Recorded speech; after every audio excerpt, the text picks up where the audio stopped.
അഭിമാന പുരസ്സരം നിങ്ങൾക്ക് പരിചയപ്പെടുത്തുകയാണ്. കൊണത്താപ്പറമ്പിൽ ജോസ് ഓർ ദുബായ് ജോസ്. എല്ലാവർക്കും എന്താന്ന് വെച്ചാ കൊടുക്ക്. കള്ളോ കപ്പയോ കരിമീനോ കൊഞ്ചോ എല്ലാം പോരട്ടെ. എല്ലാം എന്റെ ചെലവ്. എല്ലാരും അടിച്ചു കയറി വാ. പോലീസിന്റെ ലിസ്റ്റിൽ റൗഡി എന്ന് പേരുള്ളവൻ ജനങ്ങളുടെ മനസ്സിൽ രാജാവായിരുന്നു. ഞാനിത് ഫേസ്ബുക്കിൽ ഇടാൻ പോവാ. ഇതിനെന്താ ക്യാപ്ഷൻ ഇടേ? ഞാൻ പറയാം. അതെ വാ, നമുക്കൊന്ന് അടിച്ചു കേറാം. പണ്ട് സിനിമ റിലീസായപ്പോൾ പോലും ലഭിക്കാത്ത സ്വീകരണമാണ് ഇപ്പോൾ കഥാപാത്രത്തിന് സോഷ്യൽ മീഡിയ നൽകിക്കൊണ്ടിരിക്കുന്നത്. ഇപ്പൊ ഇതാ സാറേ കേരളത്തിന്റെ ഒരു സ്റ്റൈല്. എന്താവശ്യമുണ്ടെങ്കിലും ഈ ജോസിനോട് ചോദിച്ചാൽ മതി. കള്ളോ കൊഞ്ചോ കപ്പയോ കരിമീനോ എന്ത് വേണോ വെച്ചാൽ ഈ ജോസ് തരും. അങ്ങോട്ട് അടിച്ചു കയറി വാ. ഒന്നും പേടിക്കണ്ട, ഒരു കുഴപ്പമില്ല, ഞങ്ങളെല്ലാം കൂടെ ഉണ്ട്, ഫുൾ സപ്പോർട്ട്. നീ കളിക്കുന്ന ആരോടാന്ന് വലിയ പിടുത്തില്ലാഞ്ഞിട്ടാ. ജോസ് ദുബായ് ജോസ് ആകുന്നതിന് മുമ്പേ ചീങ്കണ്ണി ജോസ് ആയിരുന്നു.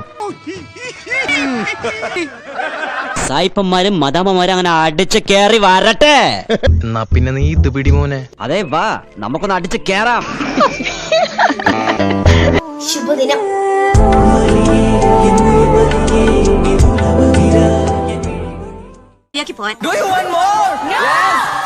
അല്ലെങ്കിലും നീ ഒന്നും എന്നെ അർഹിക്കുന്നില്ലടാ.